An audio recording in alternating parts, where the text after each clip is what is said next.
में लगभग हर trader candlestick pattern और चार्ट पैटर्न्स के बारे में जानता है। फिर भी जब वे लाइव मार्केट में ट्रेड करते हैं तो कई बार उन्हें लगातार लॉस का सामना करना पड़ता है। इसका एक सिंपल लेकिन बहुत गहरा कारण है। लाइव मार्केट में वे चार्ट को सही ढंग से रीड नहीं कर पाते। इसे एक आसान उदाहरण से समझिए। जब आप ट्रेड में नहीं होते तब आपका माइंडसेट शांत और ऑब्जर्वेशनल होता है, लेकिन जैसे ही आप किसी पोजीशन में एंटर करते हैं, खासतौर पर अगर आप एक ऑप्शन बायर हैं, तो वही माइंडसेट बदल जाता है। अब आप चार्ट को शांत दिमाग से नहीं बल्कि इमोशंस से देखने लगते हैं, जैसे डर, लालच, घबराहट और जल्दबाजी। ऐसे में होता क्या है, जो चार्ट पैटर्न पहले आपको साफ साफ दिख रहे थे वही पैटर्न अब कॉम्प्लेक्स लगने लगते हैं और यहीं आप गलत डिसीजन ले बैठते हैं। कुछ समय बाद जब चार्ट क्लियर हो जाता है तब आपको समझ आता है कि अरे, इसमें तो प्रॉफिट कमाना आसान था, लेकिन तब तक आप नुकसान उठा चुके होते हैं। इसलिए ट्रेडिंग में सफल होने के लिए आपको सिर्फ पैटर्न या इंडिकेटर नहीं, 3 चीजों पर खास ध्यान देना होता है। पहला, प्राइस एक्शन, दूसरा, कैंडल्स का फॉर्मेशन और तीसरा और सबसे जरूरी, माइंडसेट। अगर आप इन 3 चीजों को कंट्रोल करना सीख लेते हैं तो आपका प्रॉफिटेबल ट्रेडर बनने का चांस बहुत ज्यादा बढ़ जाता है। और इस वीडियो में मैं आपको एक ऐसी सीक्रेट ट्रिक बताने वाला हूं जो खासकर ऑप्शन ट्रेडर्स के लिए है। एक ऐसी ट्रिक जिसका इस्तेमाल हर बड़ा ट्रेडर्स करता है, लेकिन बहुत कम लोग इसके बारे में जानते हैं। लेकिन उससे पहले मैं आपसे एक सिंपल टेस्ट लेना चाहता हूं। ये टेस्ट आपकी चार्ट रीडिंग स्किल्स को परखने के लिए है। मैं स्क्रीन पर कुछ चार्ट पैटर्न्स दिखाने जा रहा हूं।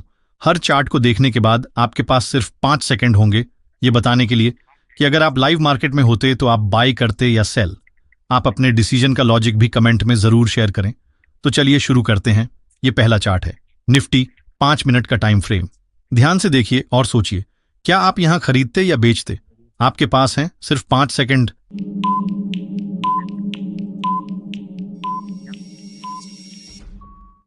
तो चलिए, अब आप अपना जवाब नीचे कमेंट में जरूर बताइए। अगर आप इस चार्ट को ध्यान से देखें तो आपको दिखेगा कि मार्केट ने एक ही लेवल पर 2 बार सपोर्ट लिया है, जो कि एक क्लासिक बुलिश रिवर्सल सिग्नल होता है। लेकिन सिर्फ इस बेस पर ट्रेड में एंट्री लेना सही नहीं होगा। हमें कैंडल्स की अगली फॉर्मेशन पर भी ध्यान देना होगा। अब आप देख सकते हैं कि सपोर्ट एरिया के पास एक बड़ी बुलिश कैंडल बनी है जो आसपास के कैंडल से भी थोड़ी बड़ी है। इसके साथ ही जैसे जैसे मार्केट सपोर्ट जोन के पास आया, कैंडल्स छोटी होती गईं और लोअर विक्स बनने लगीं। ये संकेत हैं कि बायर्स अब मार्केट को कंट्रोल में लेना चाहते हैं। और जैसा कि आप देख सकते हैं, इसी सपोर्ट एरिया से मार्केट ने अपसाइड मूवमेंट लिया। अब देखते हैं दूसरा चार्ट। ध्यान से देखिए और बताइए, क्या यहां बाय करना चाहिए या सेल? अपना जवाब कमेंट में जरूर शेयर करें।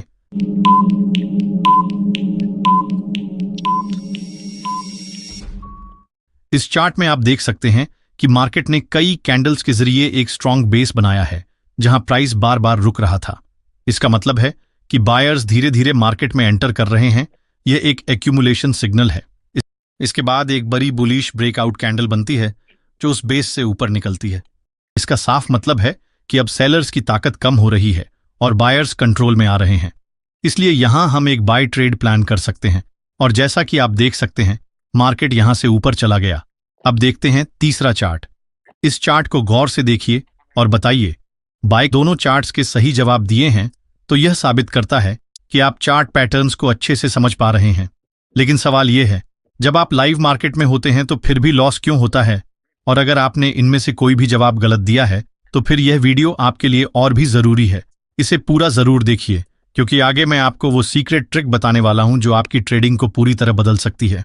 अभी तक हमने जितने भी चार्ट पैटर्न देखे, बट कंफर्मेशन के लिए हम लोगों ने एक कॉमन सी चीज देखी, कैंडल की साइज। यानी चार्ट पैटर्न रीडिंग करते समय आपको कैंडल की साइज देखना बहुत जरूरी है। जैसे इस चार्ट में देखिए, ये है निफ्टी 2 मई 5 मिनट टाइम फ्रेम की चार्ट। तो इस चार्ट को अगर आप देखेंगे तो आप क्लियर देख सकते हैं कि जैसे जैसे मार्केट अपसाइड जा रही है वैसे वैसे कैंडल की साइज छोटी होती जा रही है और इस एरिया में एक रेड कैंडल की फॉर्मेशन होती है जो बाकी कैंडल्स की साइज से बड़ी है। और देखिए, मार्केट लगातार डाउन साइड आ गई। इसका मतलब है चार्ट रीडिंग करते समय हमें कैंडल की साइज को भी ध्यान में रखना चाहिए। अब बात करते हैं कैंडल की विक क्लोजिंग की इंपॉर्टेंस के बारे में। इस चार्ट को ध्यान से देखिए। प्राइस नीचे से ऊपर की ओर मूव करते हुए अपने प्रीवियस हाई को एक स्ट्रांग बुलिश कैंडल के जरिए ब्रेक करने की कोशिश करता है। यह देखकर बहुत से रिटेल ट्रेडर्स सोचते हैं कि अब ब्रेकआउट हो चुका है और तुरंत लॉन्ग पोजीशन ले लेते हैं।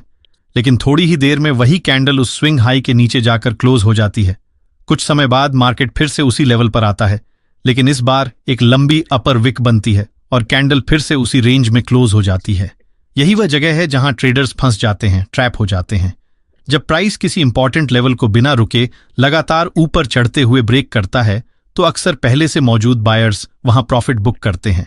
इससे प्राइस में नेचुरल गिरावट आती है और जब तक नए बायर्स उस लेवल पर फ्रेश पोजीशन नहीं बनाते तब तक ब्रेकआउट सस्टेन करना मुश्किल होता है। अब यहां अगर आप ध्यान दें तो कैंडल की विक की लंबाई आपको एक और इशारा देती है। जैसे ही प्राइस उस लेवल पर पहुंचती है वह तुरंत रिजेक्ट हो जाती है। इसका मतलब है कि वहां सेलर्स पहले से मौजूद हैं और वे मार्केट को उस लेवल से ऊपर जाने नहीं देना चाहते। जितनी लंबी विक उतना स्ट्रांग रिजेक्शन।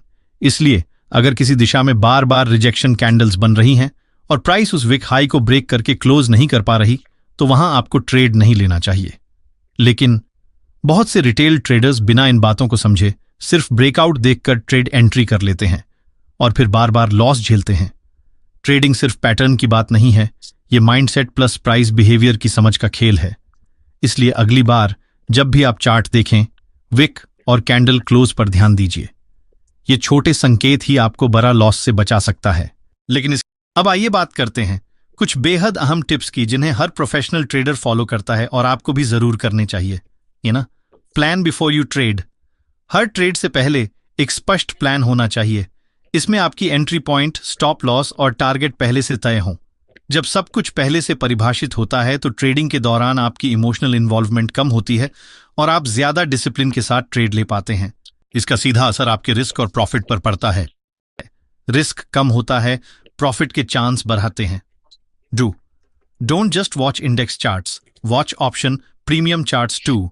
कई ऑप्शन ट्रेडर्स सिर्फ निफ्टी या बैंक निफ्टी के चार्ट देखते हैं, लेकिन कॉल और पुट प्रीमियम चार्ट को नजरअंदाज कर देते हैं। प्रीमियम चार्ट देखने से आपकी एंट्री और एग्जिट की एक्यूरेसी काफी बढ़ जाती है, लेकिन यह सब एक ही फोन पर मैनेज करना मुश्किल है। इसलिए एक बेसिक प्रोफेशनल ट्रेडिंग सेटअप होना जरूरी है। कम से कम एक अच्छा मॉनिटर या लैपटॉप और एक फास्ट स्मार्टफोन, ताकि आप तेजी से एग्जीक्यूशन कर सकें। 3. Technical plus psychology. चार्ट पढ़ना सीख जाना ही काफी नहीं है। ट्रेडिंग में पेशेंस और डिसिप्लिन उतना ही जरूरी है।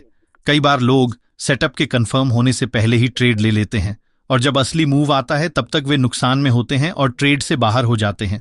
डिसिप्लिन के बिना आप कभी भी एक कंसिस्टेंट प्रोफेशनल ट्रेडर नहीं बन सकते। Trading is a business, not a game. जब आप बिजनेस करते हैं तो हर कदम सोच समझकर उठाते हैं, बजट बनाते हैं, रिस्क मैनेज करते हैं, इमोशंस को बाहर रखते हैं। ठीक वैसे ही ट्रेडिंग में भी आपको हर निर्णय लॉजिक और डेटा के बेस पर लेना चाहिए, न कि सिर्फ गट फीलिंग या अनुमान के आधार पर। मुझे लग रहा है कि मार्केट ऊपर जाएगा, इस सोच के साथ ट्रेड लेना एक ट्रेडर का नहीं, एक गैम्बलर का माइंडसेट है। अगर आप वाकई एक प्रोफेशनल ट्रेडर बनना चाहते हैं तो इसे पूरी संजीदगी से लें और